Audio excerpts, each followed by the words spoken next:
It was the first day I'd let both the children ride their bicycles to school. It was a big day in my 9-year-old life. Riding your bike to school was like, you made it.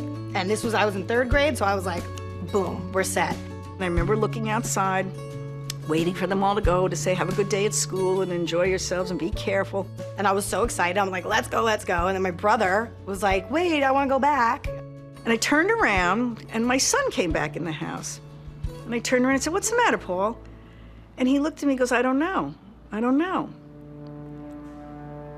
I have a hard time telling this story. And I said, what? Like, I was just like impatient with him. Well, what do you mean? What do you don't know? Did you have your school bag? Yes. You have your lunch? Yes. Okay, well, go. They're all waiting for you. And he came back again and he said, I don't know. Something's not right. I think he could sense something was wrong with that day. And I said, well, whatever it is, you can tell me about it later. And off he went. He knew something was going to happen to me. So I get my painting clothes on, and I went into the backyard to paint this bench.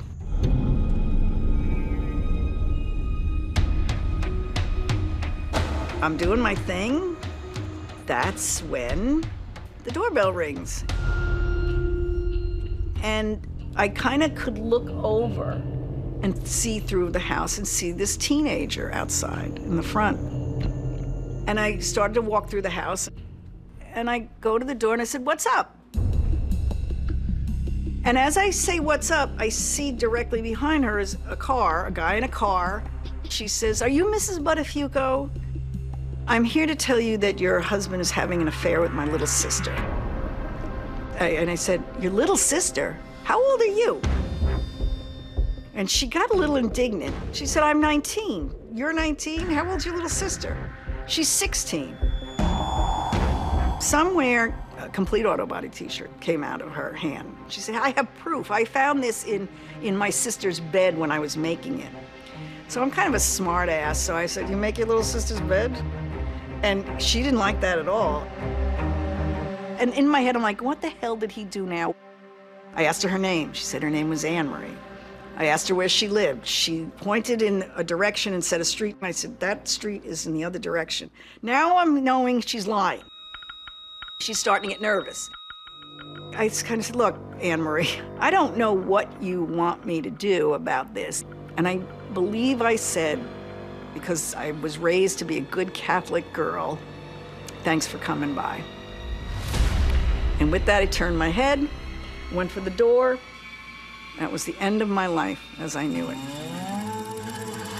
Why did love put a gun in my hand?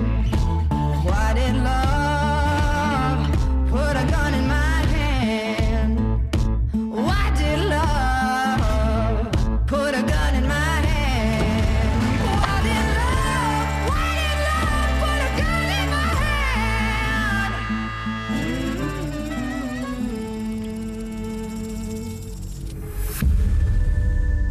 When the gun went off, the next-door neighbors heard the shot and came running, immediately called for help.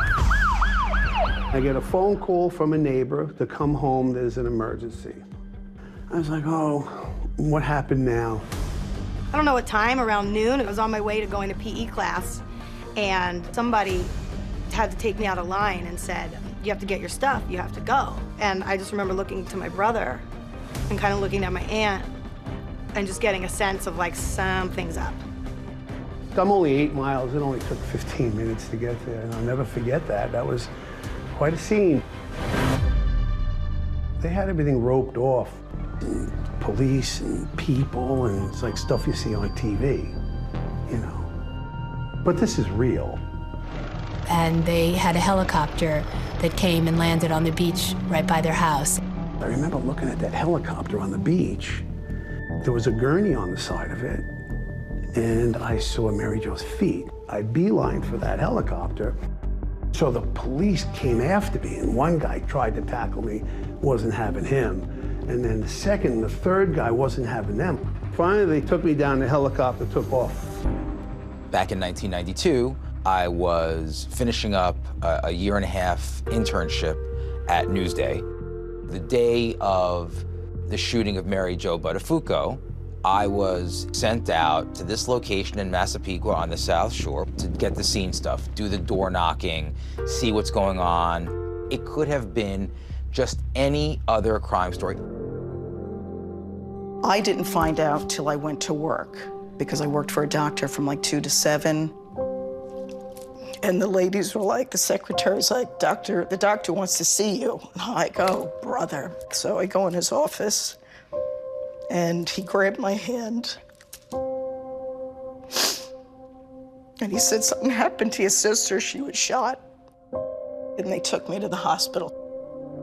One of the surgeons took myself, my mom and dad, and Joe into a room and explained that she was shot. That bullet had gone in, broke the jaw, severed the carotid artery.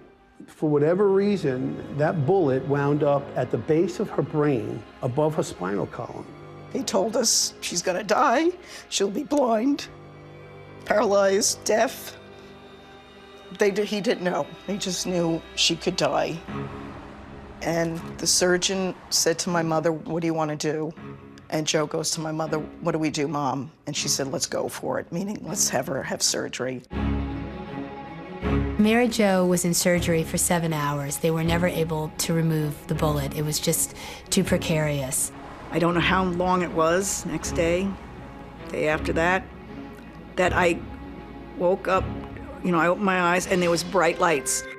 Mary Jo woke up and my mother hit the floor, went down on her knees and said, thank you, Jesus. I looked at this nurse and she was yelling at me, Mary Jo, you've been shot.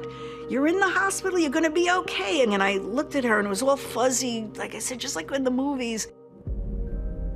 I asked her, who did this to you? And she couldn't speak because she had all the hoses and tubes and everything, but she was trying to write. And I just wrote down what I remembered. I wrote 19-year-old girl, Anne Marie. And the biggest clue of all was I wrote down the complete auto body t-shirt. And the beautiful thing about that t-shirt was that was the very, very first t-shirt of a new run with a new design on it. I said, I only gave one t-shirt to Elliot Fisher. That's how that t-shirt came to be such an important piece of evidence. Joey Buttafuoco talks to the cops. Cops learn that Elliot Fisher has a daughter named Amy, and quickly this puzzle comes together. And that was the beginning of the insanity. Did you do it? Then there was the perp walk. This little kid is walked in handcuffs to a police car. People were astounded. They're like, who is this kid?